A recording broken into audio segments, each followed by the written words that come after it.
It's great to welcome Ian Buruma on the podcast once again. I believe the last time we talked was 2 years ago.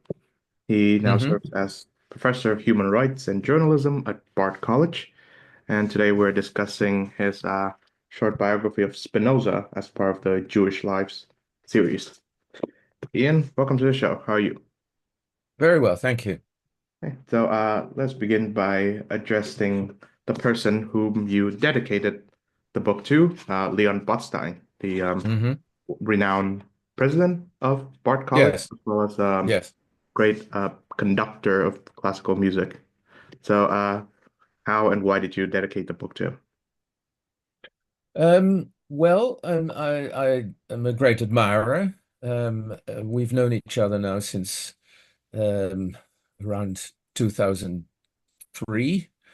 I think he's a great educator. I think he's done a lot for not only musical culture, but culture in general in the United States. And he's given me and others the chance at Bard College to engage seriously and freely in our intellectual pursuits. And so it was a token of my admiration. And I think he stands for the kind of things that Spinoza did, that is to say, freedom of speech and freedom of expression. Yes, and that leads me to my next query, which is why should we know and read Spinoza today?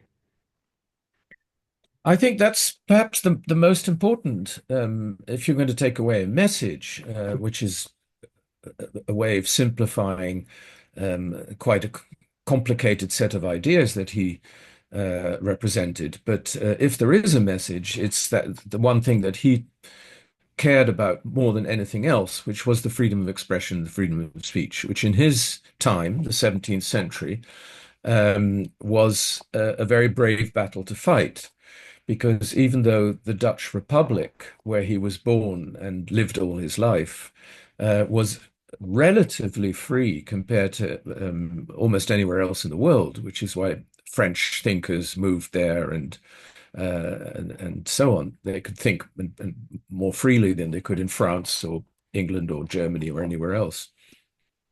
There were still great pressures, and in his time, that really came from the Protestant, from the Calvinist church.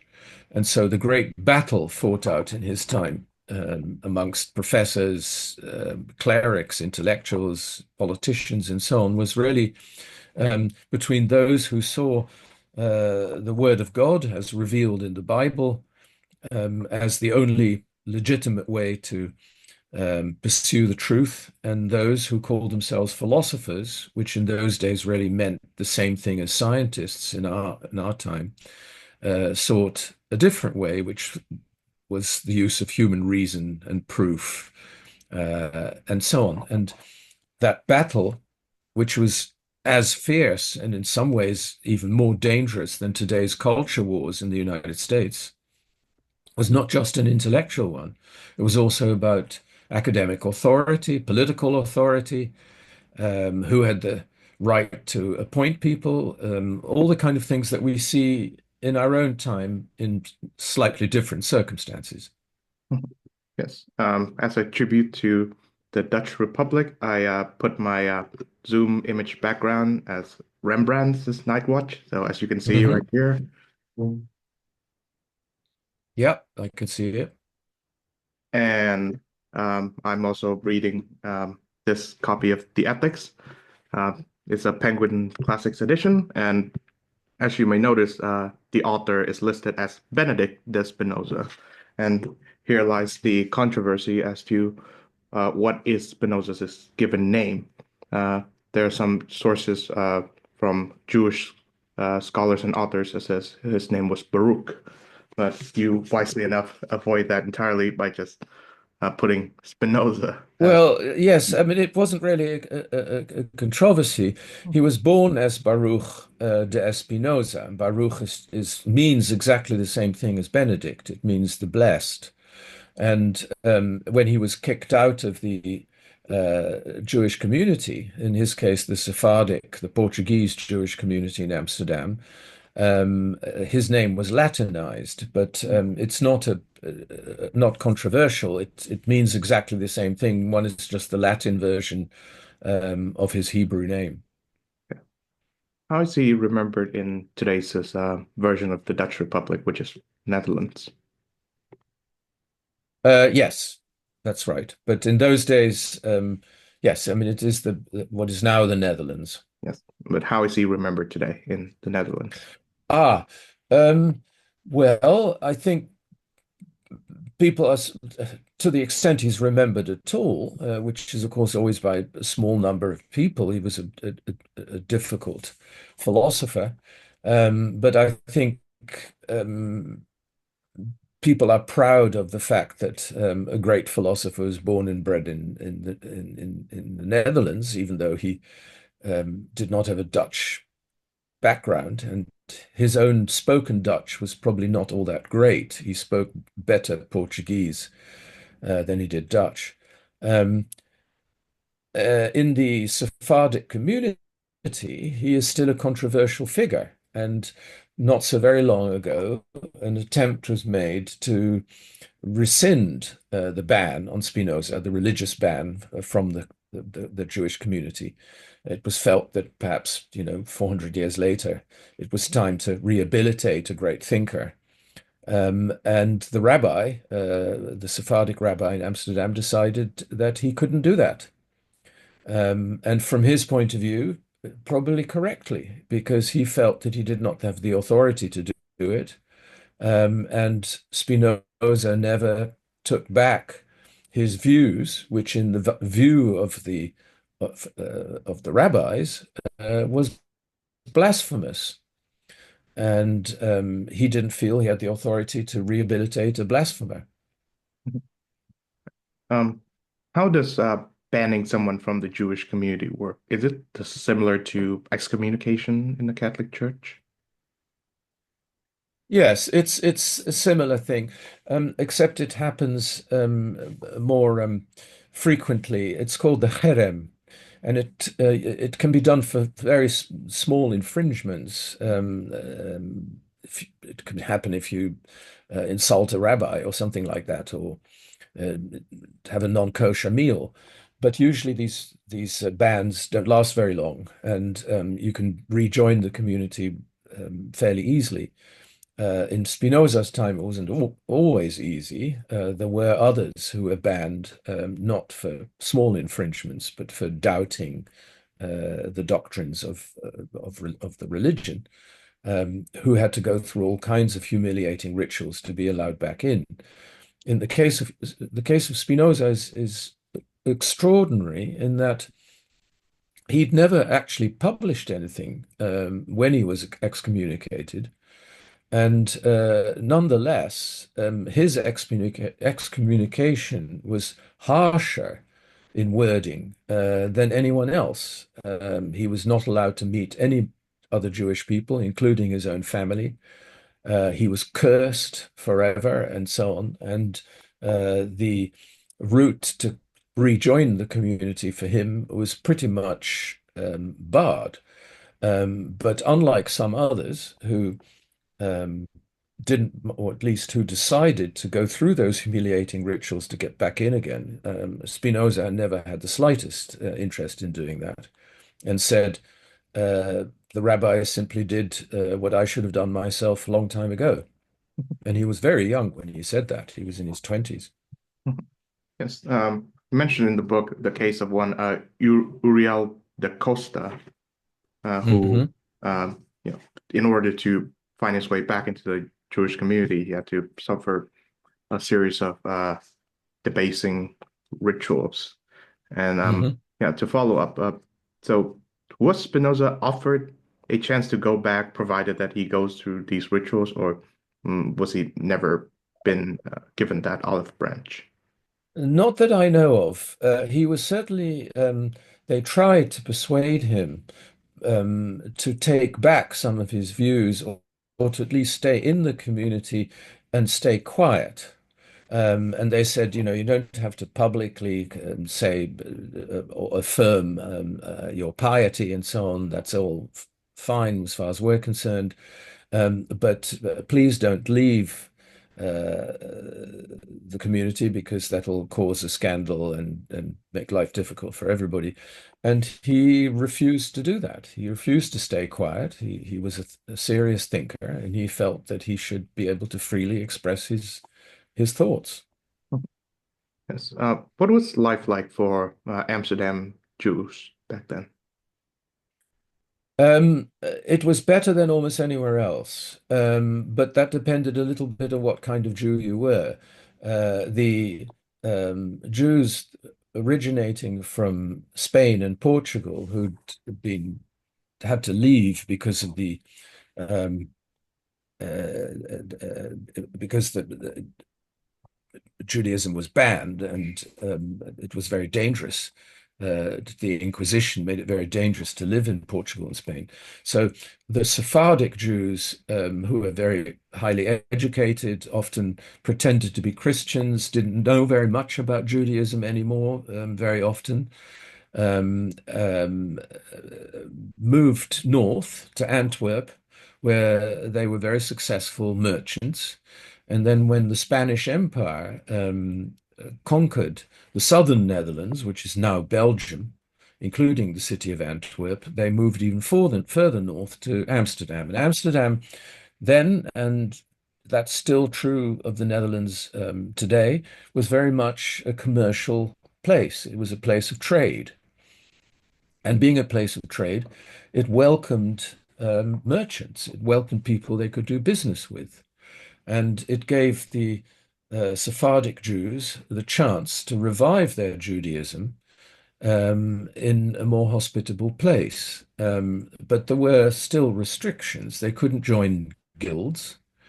And also, they had to make very sure that they didn't um, do anything in their synagogues or say anything that would go against the Calvinist faith.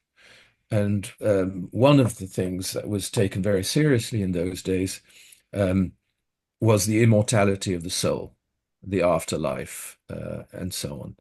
And Spinoza was one of the people who didn't believe in it.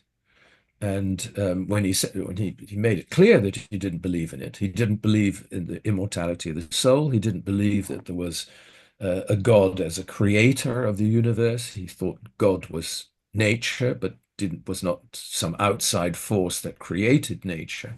He didn't believe in miracles. He didn't believe in angels or any of that. Now that upset the rabbis because they saw it as a challenge to their own authority. But it also upset the community because they were afraid it would stir up trouble with the Christians. And they were tolerated in the Netherlands, the Jews, but not if they upset the Christians. And that was perhaps the main reason for the harshness of Spinoza's excommunication. Let's see. And what was Jewish-Christian relations like during this time? Well, between the Portuguese Jews in Amsterdam and the Christians, fairly good. Rembrandt lived right on the border of the area where most of the Jews lived. He knew Jews. He made pictures of them. There was social contact, and so it was relatively good. But as I said, it depended on the kind of Jew you were. The wealthy Sephardic merchants did fine. But when, because of religious wars and pogroms and so on, Ashkenazim, that is to say, Jews from Poland and Russia and so on, and Germany, started coming in as refugees, and they were often less well educated, they were poor, they were not treated so well. Not only were they welcomed by the Dutch, but they were not welcomed by the Sephardic Jews either, who were afraid they would cause trouble, rock the boat, give them a bad name, and so on. And so what happened is that the Sephardic Jews in Amsterdam cooperated with the Dutch municipal authorities to kick these people back across the border. Tell me about Spinoza's Jewish education. What do you know of it? Well, we know that he went to a yeshiva, and so he had a solid grounding in the Jewish faith, in Jewish philosophy, in the Torah. He knew that stuff, which is why he became an important Bible critic. I mean, he wasn't an amateur. He was really steeped in it. Whether he was educated to be with the expectation that he might end up being a rabbi, we don't know. Some people say yes, some people say no. But he did have a solid education, a Jewish education. He also had a good education in Spanish literature because that was considered to be, even though they'd had a terrible time in Spain, they were kicked out, there was the Inquisition and so on. Sephardic Jews still felt that Spanish culture and Spanish literature and Spanish manners were the kind of epitome of civilization. So in his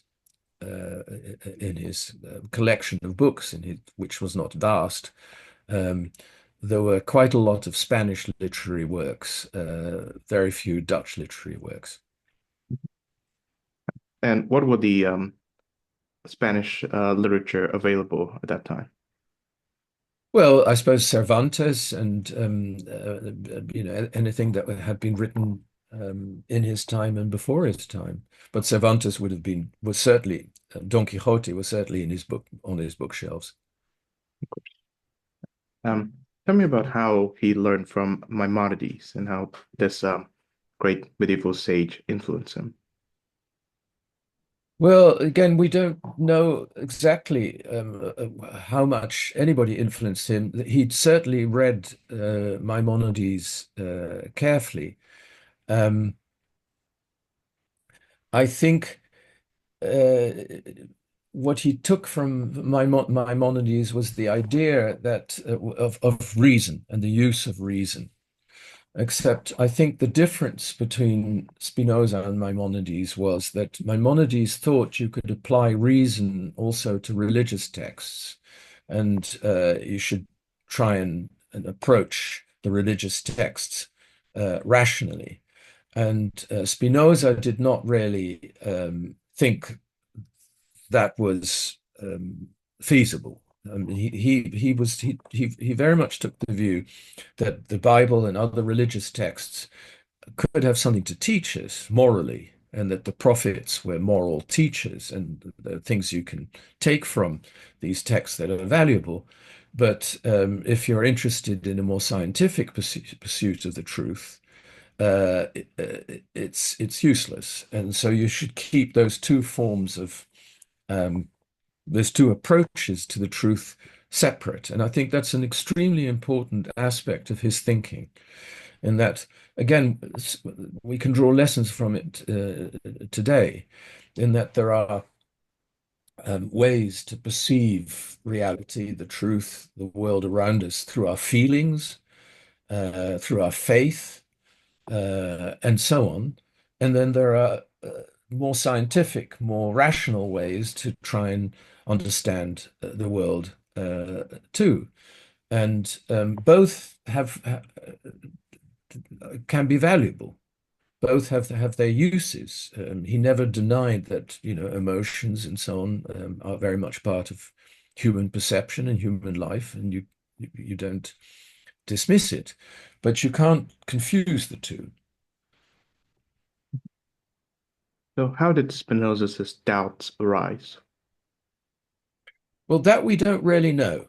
Because we don't know enough about exactly how he grew up and so on. We can speculate. One thing is that he was highly intelligent.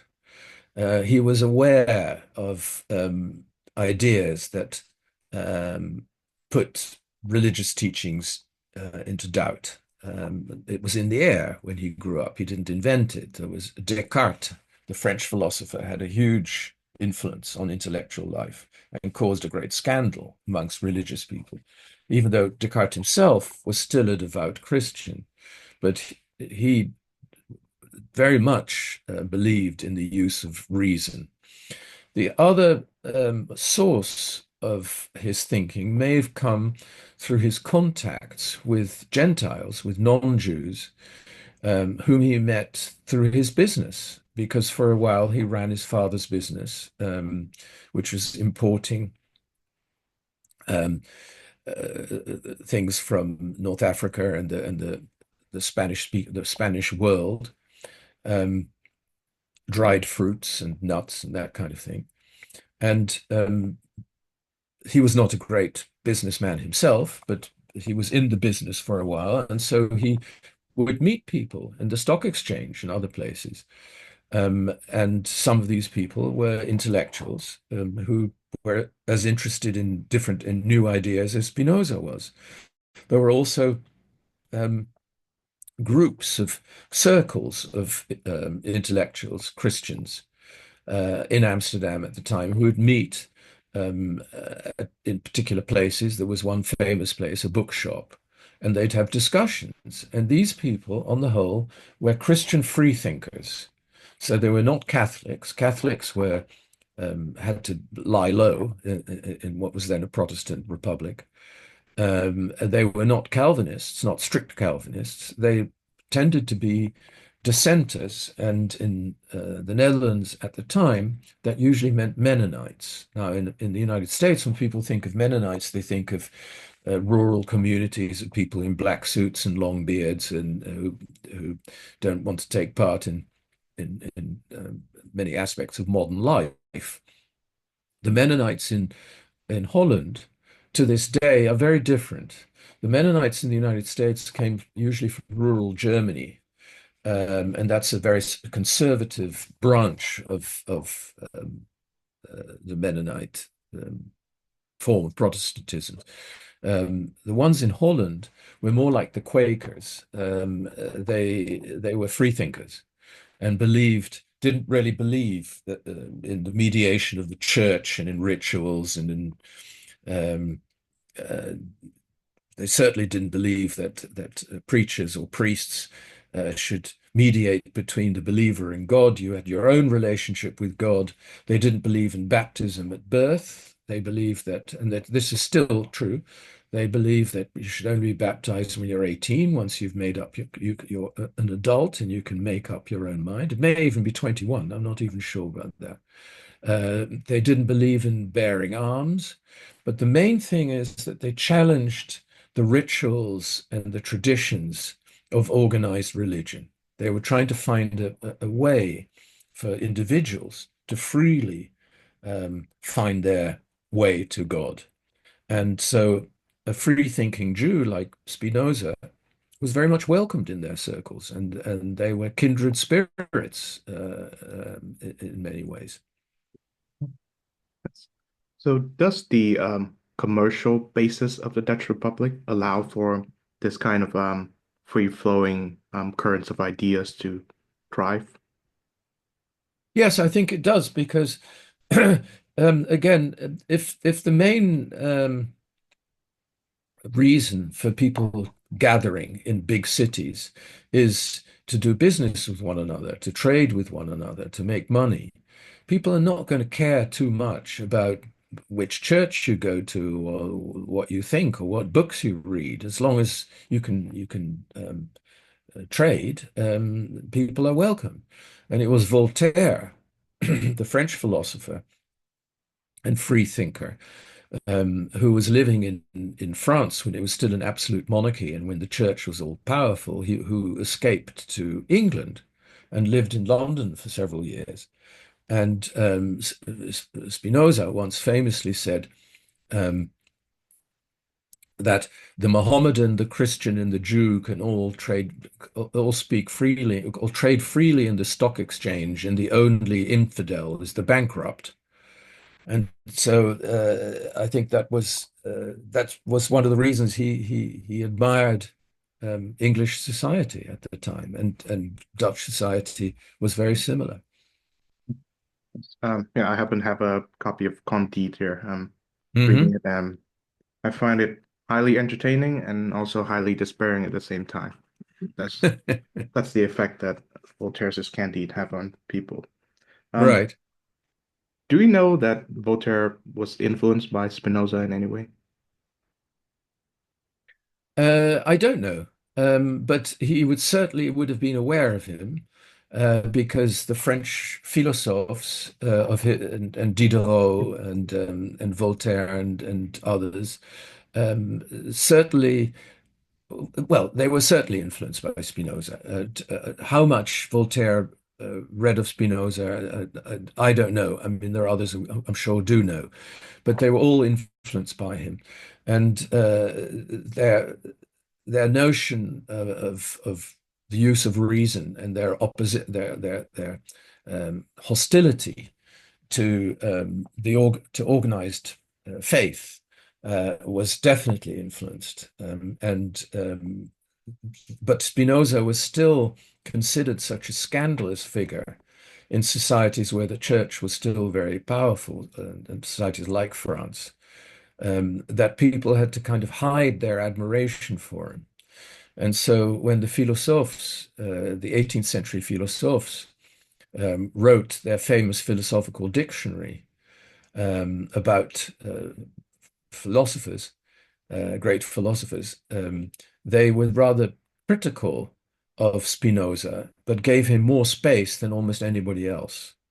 And so yes, the answer to your question is he well, certainly would have been influenced by Spinoza's thinking. Mhm. Really laid the basis for the thinkers of the Enlightenment. Yes. Yeah, as an aside, one of the most important documents of the Enlightenment was an encyclopedia, as you've mentioned. Hmm. It was composed by Diderot and D'Alembert, I believe. Yes, And yes, today we think of, encyclopedia as a byproduct of another time, and you think of like door-to-door salesman, yes. but it was an encyclopedia that, laid the cornerstone That's for a that's great right. philosophical movement. And there was a lot about Spinoza in there. Wonderful. So when people say, Spinoza was really already a thinker of the Enlightenment and so on, that's an exaggeration, but he paved the way. Um, I wonder to what extent did Spinoza sort of pioneered the life and the identity of a secular Jew? Well, again, if you think about what it must have been like in the 17th century, um, the reason that being banned from your religious community was such a harsh punishment is that that was usually the main um, mark of your identity. And people didn't have a strong sense yet of nationhood, not in the 19th century or 20th century sense. Most people thought had more loyalty to their region than they did to their nation. But with your religion was all important, not only because it gave you a particular faith, but also because it gave you a community. And those were the people you belonged to. And um, Spinoza, so to be a Jew but not to be a believer in Judaism would have seemed to most people like a basic contradiction. I mean, either you were a Jew who believed in Judaism, or you were nothing. And so Spinoza would have been considered by many people to have been a nothing in that sense. Other people always continued to see him as a Jew. He himself probably didn't, because I think he felt that if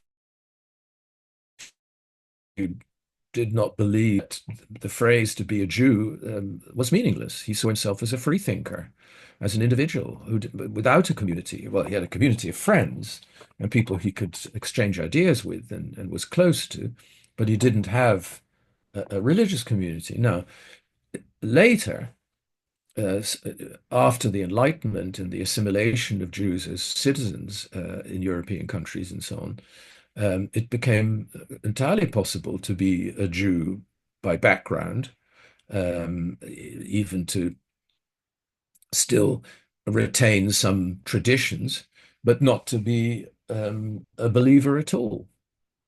Um, and some of the greatest admirers of Spinoza, like Karl Marx and um, Heinrich Heine, the poet, and Sigmund Freud, uh, were all of Jews of that type. They were not religious believers, but they certainly would have regarded themselves as Jews, even though Karl Marx had a very tortured relationship with his family background, I think.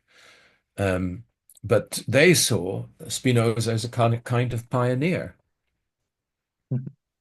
Right. Can we trace a link between Spinoza's religious views and his political views? Well, he probably would have, excuse me, he would have denied that he had religious views. He didn't deny that he believed in God, but the God he believed in was so different, fundamentally different from the God of Christians and Jews and Muslims, that it's led some um, scholars of Spinoza to argue that he was actually an atheist. And people, even in his time, often accused him of being an atheist. He denied that. Um, we don't know exactly why he denied it. Some people might say, well, he did that because it was too dangerous uh, to come out and say you were an atheist. But I prefer to think that he was genuine when he denied that he was an atheist. He did believe in God, but he identified God with nature. Nature is God, and God is nature. So everything that moves or lives or exists is God in his view, and uh, that informs all his thinking. How exactly that idea informs his political thinking is complicated. I think he believed um, in nature, and that as natural beings, we follow our interests, and our interests are those that allow us to live, to exist, to survive. It gives us desires, and uh, his idea that we should live in freedom, or at least have the freedom to think and express ourselves freely, um, was part of that. I think he saw thinking freely as the best way to exist, the best way to be in tune with our nature, and in that sense, that may have informed the fact that he was much closer to democratic ideas than, say, Hobbes. And Hobbes was, of course, an enormous influence in Spinoza's time. And Hobbes believed that if we live in the state of nature, we're all at each other's throats, so that you need political organization to curb our aggressive instincts and to make sure that we can live in peace. But Hobbes believed that the way to guarantee that was to have a very strong authority, um, a monarchical authority, really. Spinoza didn't believe that. He did not believe in that we needed very strong authority. He believed that we should, in some ways, rule ourselves. And when I say we, that was, of course, within limits. He believed in the right to vote, but only men, and only men who had the prosperity to be independent individuals. And so it didn't include servants and slaves. But he did believe that to a large extent, that just rule should be based on the consent of the ruled and should exist in the common interest to further the common interest of the ruled, and that meant we should have the freedom to vote for our representatives and so on. So he was already moving towards ideas that would become liberal democratic ideas, and are very different from those of Hobbes. Um, Permit me to just read a bit from the Ethics. He said that God, or a substance consisting of infinite attributes, each of which expresses eternal and infinite essence, necessarily exists. Now, of course, you mentioned that he does not deny the existence of God, but he conceived of a God that's different from uh, that of the Abrahamic religion. So, since God is nature, then anything that is outside of nature is, well, either outside of God or doesn't exist at all. So, Mhm.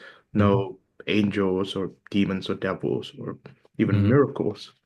And um, I like to bring up the phrase effectual truth from Machiavelli. So, what is the effectual truth of this conception of God as opposed to the conception of God that's held by the major Abrahamic religions? Well, you have to remind me exactly what Machiavelli meant. I can't remember now. Well, I my authority on Machiavelli for the moment is currently RBC Mansfield, and Hmm. uh, in some ways, the best I can define it is that the fruits that this concept may bring, so to speak. Uh, what Right. is this Yeah, no, I parable? know, no, I don't think that that applies to Spinoza's concept of God. I think he firmly believed that there was no outside creator, and he didn't believe this for effect or because it was useful or anything like that. That's what he absolutely believed. There is no outside creator. There's constantly self-creating mechanism. Well, mechanism comes closer to Descartes, but as a life force that is nature and everything that exists in nature. And there is no outside force, as you say, of miracles and angels and so on and so forth, and certainly not a patriarchal God with a beard who created it all. Um, it's inherent in nature. And I don't think he conceived of this for reasons of utility. I think that was very basic to his view of life. And it's not only, yes, it is the Abrahamic religions, but it's, I mean, almost all religions have some belief in God as a creator of the universe. Um, Perhaps I find this quite interesting because people haven't pursued it, but um,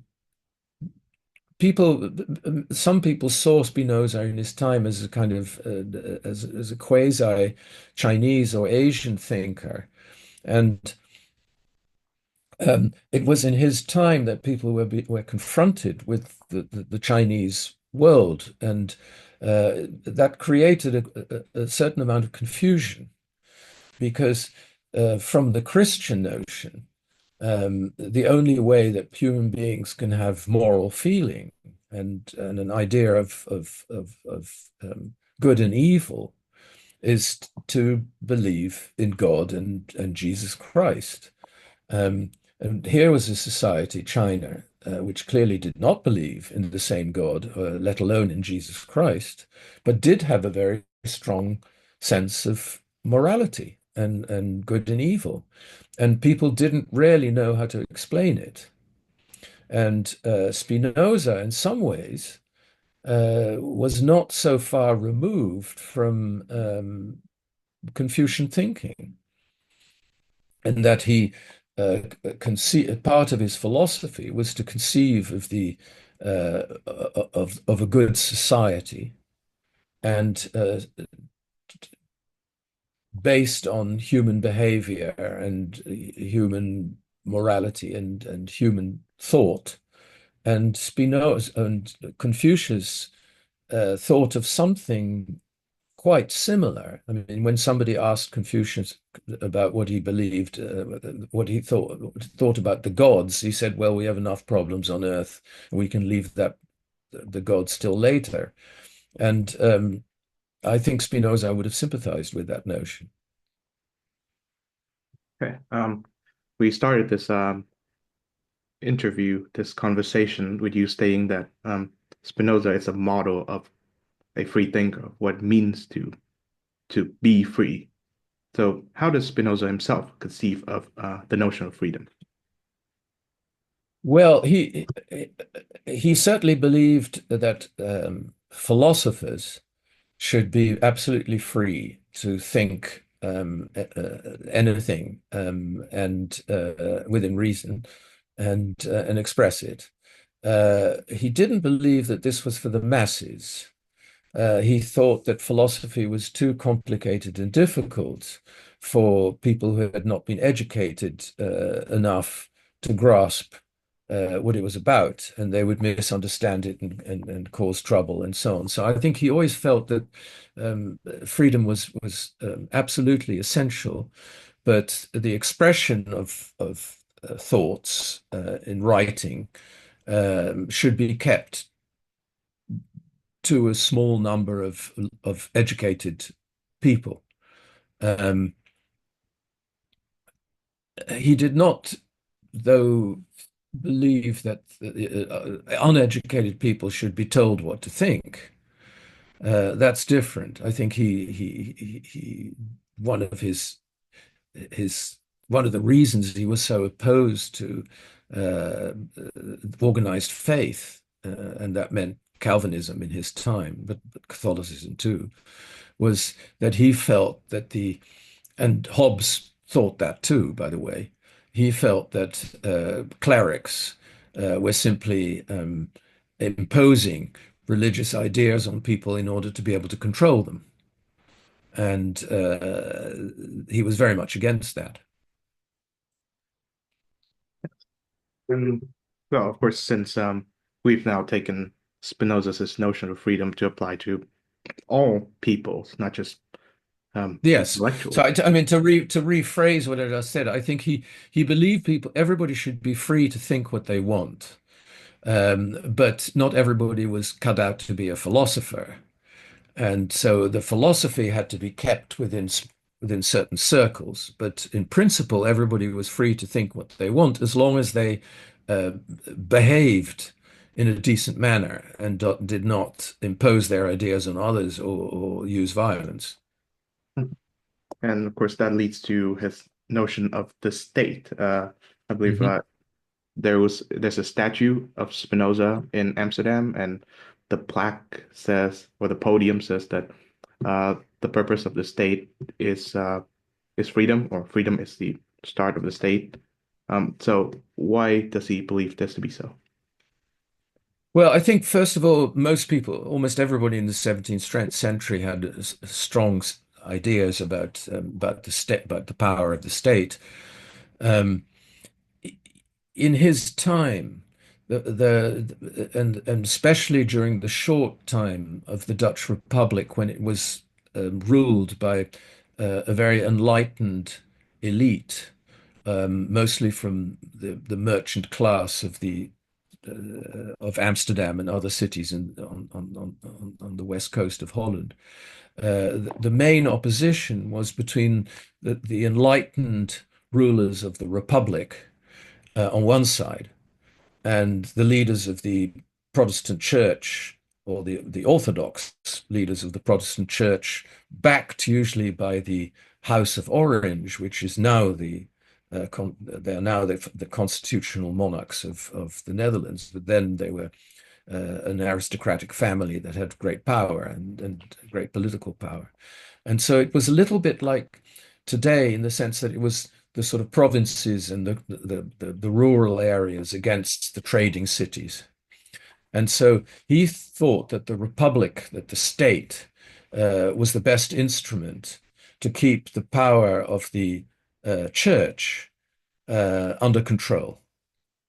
And so he believed in an enlightened state, in a state run by enlightened rulers, who should even, since human beings often need a kind of faith in order to make sense of things, to give them a sense of right and wrong, um, he believed in a kind of civic religion. which was stripped of all ornament and ritual and mumbo jumbo, but would restrict itself to moral teaching. And that would be controlled by the state. And that's the way he saw it. Now, later, we've seen, of course, in the 20th century, the century of totalitarianism, how a state itself can become the focus of um, irrational and authoritarian power that wipes out free thinking and free expression. But he could not have anticipated that. Um, I haven't read up on the theological political treatise. I've only read the ethics thus far. I believe the treatise was written while Spinoza was alive, and ethics, sorry, was published was when he was alive, and ethics was published when he passed away. So, does he give a an idea on who should be part of this class of enlightened rulers in the treatise itself? Um, Well, not so much who, but yes. I mean, he has very in the very the last thing he wrote, which was the political treatise. He tries to create a blueprint of what he thinks a democratic state should be like.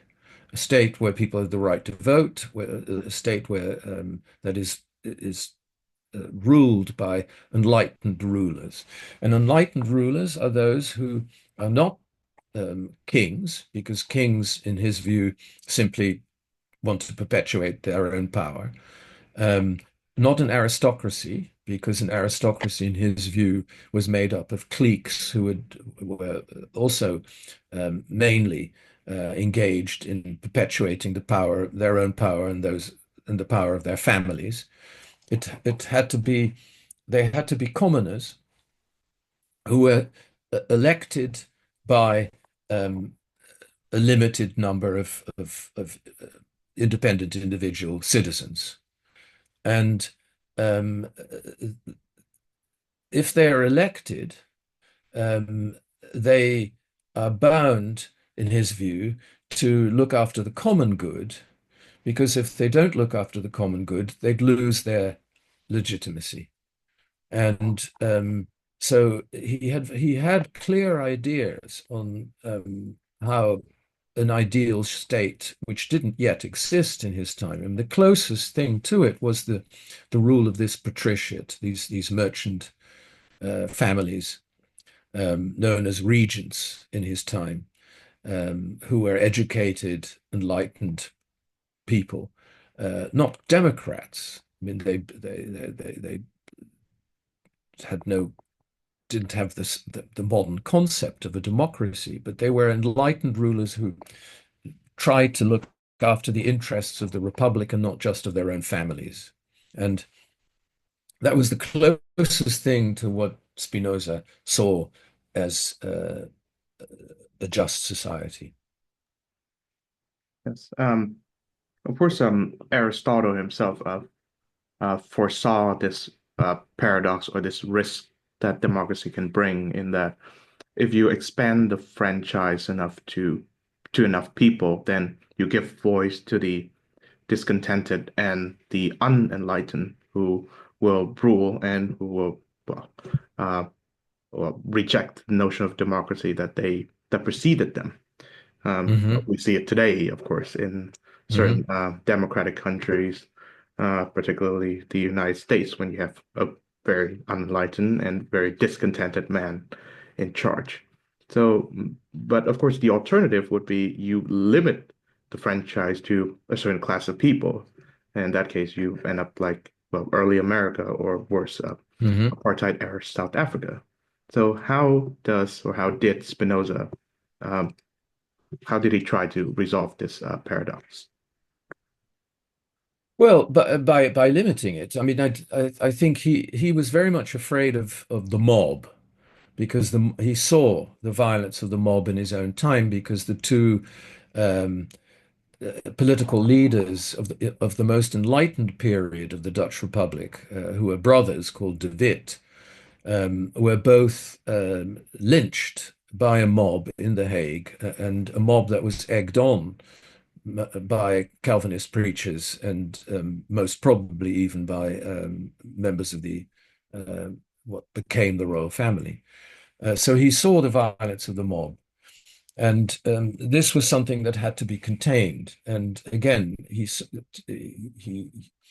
he certainly had no notion that um, that everybody should have the right to vote. Again, only men um, of independent who were independent and solvent would have that right. And so, um, yes, he was aware of mob rule, like Aristotle, um, and so his view of democratic government was certainly a limited one. How does he see the role of the philosopher in the polity? I think he did not have a sense that a philosopher should be a purely academic figure. He had no real interest in being an academic when he was offered jobs, very prestigious jobs in the university. He turned them down. He wanted nothing to do with it. He wanted to be a completely independent free thinker. Um, which is not to say that he, even though he believed that philosophy was there for a relatively small number of educated people, he certainly wanted it to be of much wider use. And his notion of philosophy was not one of playing with abstract ideas.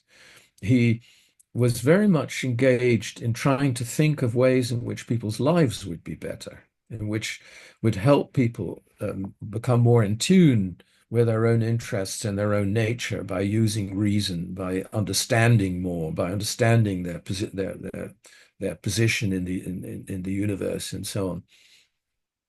And that was meant really as they were life lessons as much as they were intellectual studies of life and reality and so on. He also, if he had an audience in mind, the audience in his head was certainly not just people who gathered in bookshops in Amsterdam and religious sort of Mennonite circles.